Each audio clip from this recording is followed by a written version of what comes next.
Ήταν ομολογουμένο σε ένα πάρα πολύ ωραίο τέταν και δεν κατάφερα να το βγάλω όλο γιατί δεν με παίρνει ο χρόνος, δεν βγαίνει δηλαδή. Αρκετά πιο δύσκολο από το προηγούμενο. Λάσπης λόγω κοτρώνες, λόγω σαθρό έδαφος κτλ.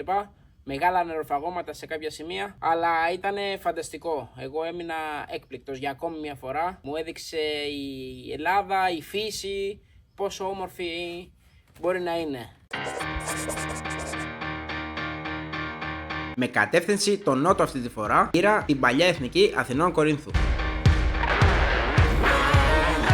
Καλημέρα παιδιά, βρίσκομαι λίγο πιο έξω από την Κόρινθο. Έχω ξεκινήσει γύρω στις 6,5 ώρα από την Αθήνα. Σε λίγο φτάνω στα λουτρά Ωραίας Ελένης, όπου και θα ξεκινήσει το TET νούμερο 4, Section 4 για όσους ξέρουν. Το κομμάτι αυτό ξεκινάει από το Αλεποχώρι, αλλά είπα να το παρακάμψω ώστε να δω το πιο ωραίο κομμάτι στην ουσία του TET, το οποίο ξεκινάει από τα λουτρά Ωραίας Ελένης, περνάει τον Πάρνονα, διασχίζει τον Πάρνονα και φτάνει λίγο μετά την Ανδρίτσενα. Προφανώς και δεν ξέρω αν θα το βγάλω όλο, οπότε πάμε να χαρούμε τουλάχιστον όσο καταφέρουμε να βγάλουμε παρέα. Ξεκινώντας λοιπόν άλλο ένα όμορφο μοναχικό ταξίδι, μπαίνουμε για τα καλά στην καρδιά της Πελοποννήσου.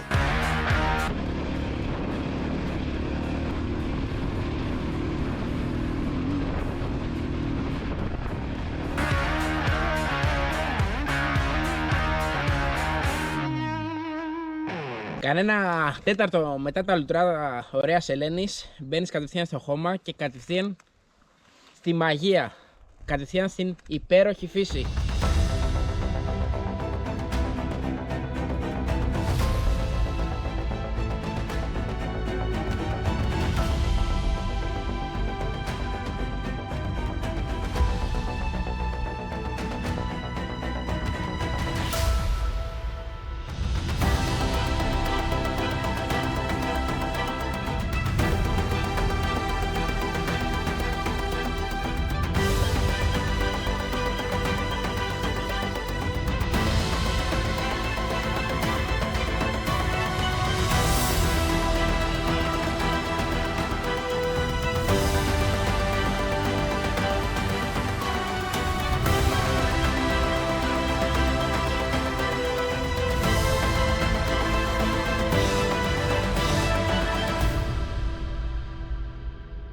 Θυμάμαι παιδάκι που μας είχαν φέρει στο Σοφικό με το σχολείο και είχα κάνει πρώτη φορά υπασία. Πόσο ωραία είχα νιώσει.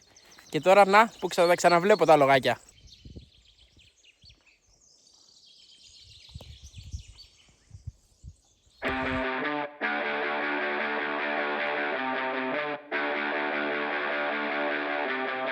Φεύγοντας από το Σοφικό, το οποίο για μένα είναι πανέμορφο, κατευθύνθηκα νότια προς την Επίδαυρο.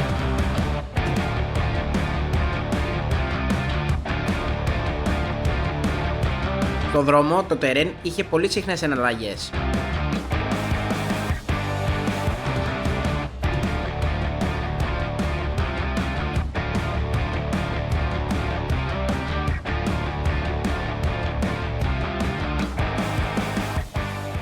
Είναι πάρα πολύ ωραία τα χώματα, έχει βρέξει κιόλας πολύ πρόσφατα, μπορεί και χθες το βράδυ.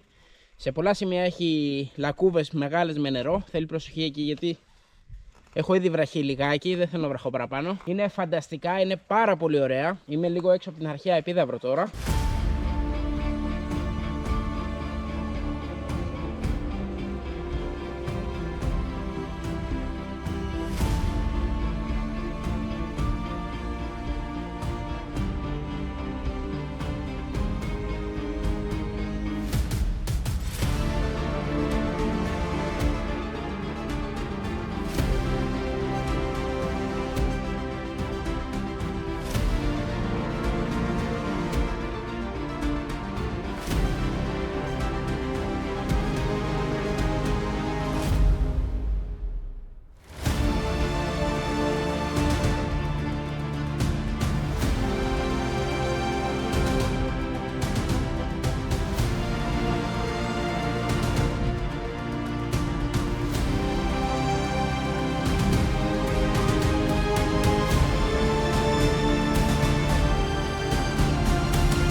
Σταμάτησα στο Λιγουριό να πιω ένα καφεδάκι μπαμπαμ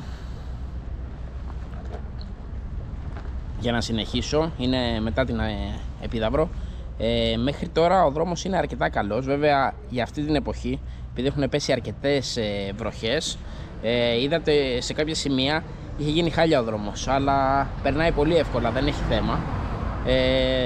Με τον γκάζι δηλαδή ανοιχτό, περνάς από παντού. Το πολύ βέβαια να πέσεις. Γι' αυτό τα έχουμε αυτά εδώ.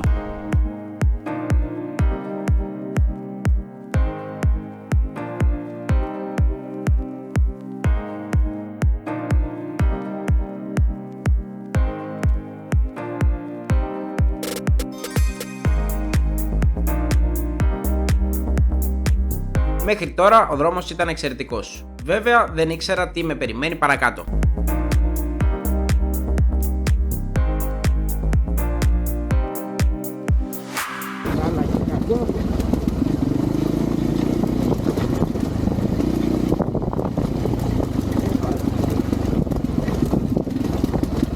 Εδώ δυσκολεύει αρκετά, μπορώ να πω.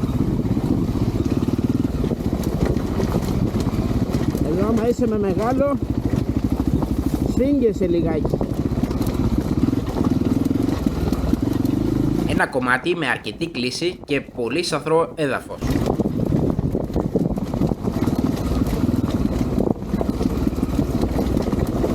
Αν τυχόν βρεθείτε ποτέ σε αυτό το σημείο, θα το ανεβάσω εδώ από κάτω. Θέλει πολύ προσοχή γιατί έχει πολύ κροκάλα και είναι επικίνδυνο. Δεν είναι εύκολο, είναι δύσκολο κομμάτι. Σε πετάει δεξιά και αριστερά χωρίς να το θέλεις.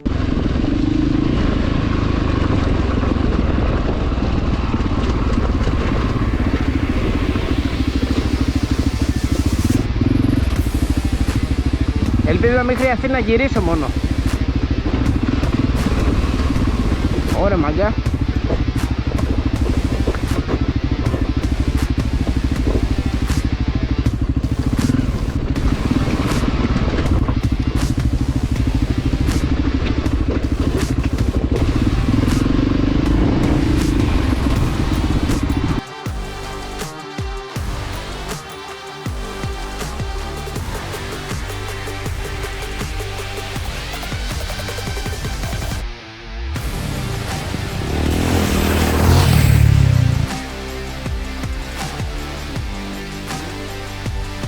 Ομολογουμένως πιο δύσκολο από το προηγούμενο τέτ.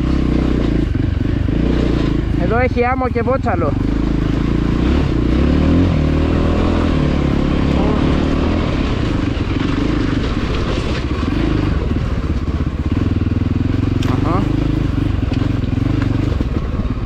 Νομίζω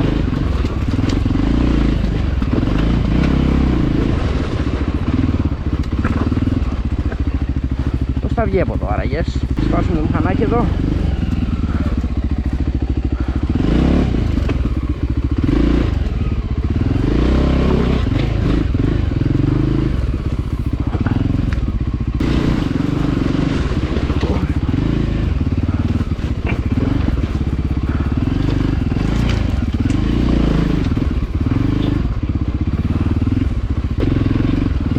Αν ήμουν εδώ με τον BMW μόνος μου, δεν θα περνάγα καθόλου ωραία.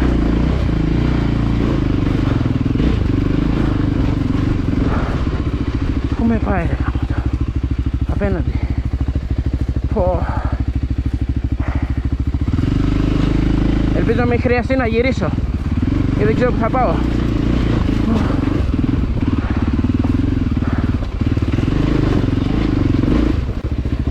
Δεν νομίζω, όχι, δεν βγαίνει. Μαντέψτε, δεν βγαίνει. Πολύ μεγάλες κοτρώνες. Δεν βγαίνει, δεν γίνεται. Έχω με τα πόδια πάνω να πέσω. Όπα. Χάλι. Ωραία γάμοτο. Και όχι τίποτα άλλο, πες ότι το περνάω με τα χίλια ζόρια αυτό. Πέφτοντας δηλαδή 2-3 φορές, 4-5. Καμιά δεκαριά. Πες ότι περνάω από εδώ. Οπότε το θέμα είναι ότι πιο κάτω γίνεται χειρότερο. Μία γρήγορη ματιά μου έδειξε ότι είναι πολύ καλύτερα να γυρίσω πίσω.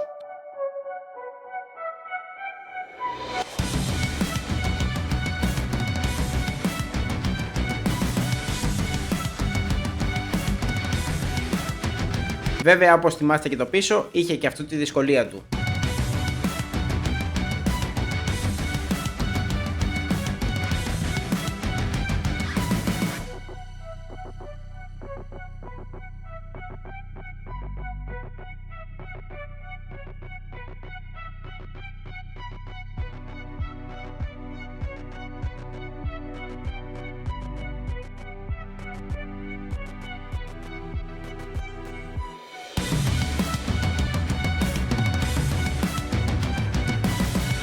Χαζεύοντας λοιπόν το χάρτη, γυρνώντας προς τα πίσω, είδα μια διασταύρωση που μου φάνηκε ότι βγαίνει. Ήταν ο ακριβώς από πάνω δρόμος από το ποτάμι. Ευτυχώς η κίτρινη γραμμή δείχνει να βγαίνει. Τώρα βγήκα δηλαδή στο σταυροδρόμι που τέμνονται αυτές οι δύο διαδρομές. Μην την κάνετε αυτή τη διαδρομή, είναι γεμάτη κοτρώνες, σκαφτές μεγάλες, ποταμόπετρες, δεν βγαίνει. Εγώ δηλαδή δεν κατάφερα να βγω. Η εναλλακτική λύση είναι από πάνω η κίτρινη γραμμή, την ακολουθείτε δηλαδή και βγαίνετε μια χαρά καρφί. Έχω κοπεί, έχω κουραστεί, αλλά πρέπει να συνεχίσω. Πρέπει να συνεχίσω. Είναι αυτά τα πρόπτα του off-road. Βέβαια αυτά έχουν και την γλύκα, έτσι.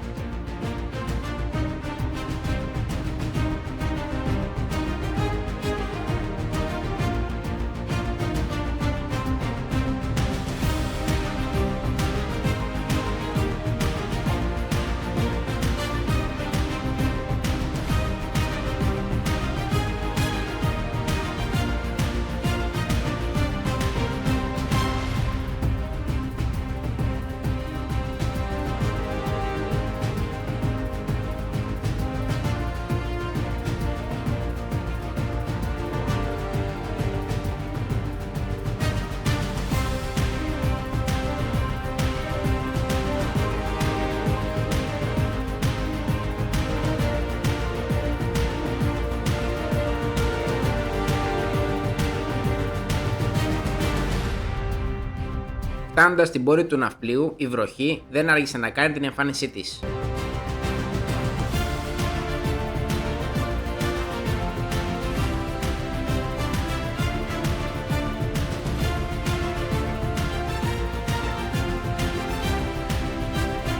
Η ώρα ήδη είχε περάσει, οπότε μαζί με τον καιρό αλλάξαν και τα πλάνα μου. Έτσι κατευθύνθηκα προς τα Άνω Δολιανά, όπου και θα κοιμηθώ το βράδυ.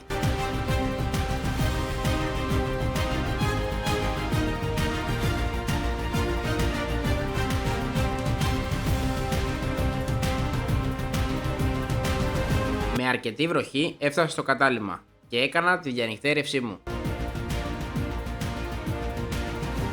Έφτασα χτες το απόγευμα στα Άνω Δολιανά. Βρήκα ένα δωματιάκι εδώ και έκλεισα. Με βροχή έφτασα, με πολύ βροχή. Βράχηκαν τα πράγματά μου, ευτυχώς κατάφερα να τα στεγνώσω τα περισσότερα. Δεν είχα προλάβει να βάλω τα διάβροχα. Ξυπνώντας βλέπεις αυτήν εδώ τη θέα, την ωραία.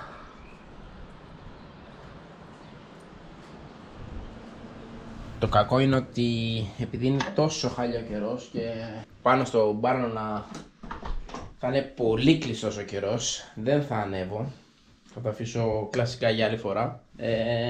Ωστόσο θα κοιτάξω σιγά σιγά να ξεκινήσω να γυρνάω προς τα πίσω, προς τη βάση μου, με μικρές παραλλαγές στο δρόμο, είτε χωμάτινες είτε ασφάλτινες, έτσι ωραίες κτλ, ώστε να χαρώ λίγο και την επιστροφή στην ουσία. Φεύγοντας από τα Άνω Δολιανά, κατευθύνθηκα προς το Άργος για καφέ και φαΐ.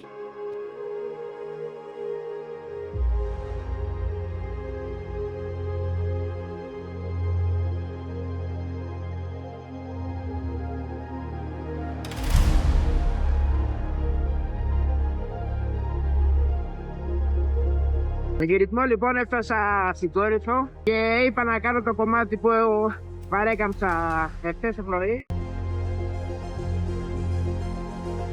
Μετά το ύψος της πέρα χώρας, κατευθύνθηκα προς τα Πίσια, ώστε να μπω στην καρδιά από τα γεράνια όρη.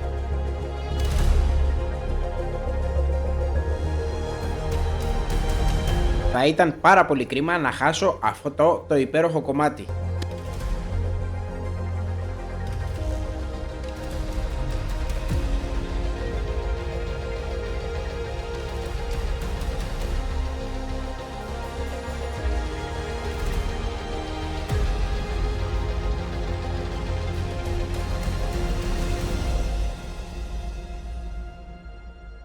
Οι μυρωδιές, τα χρώματα και η φύση σε παρέπεμπταν ότι είσαι κάπου πολύ μακριά από την Αθήνα.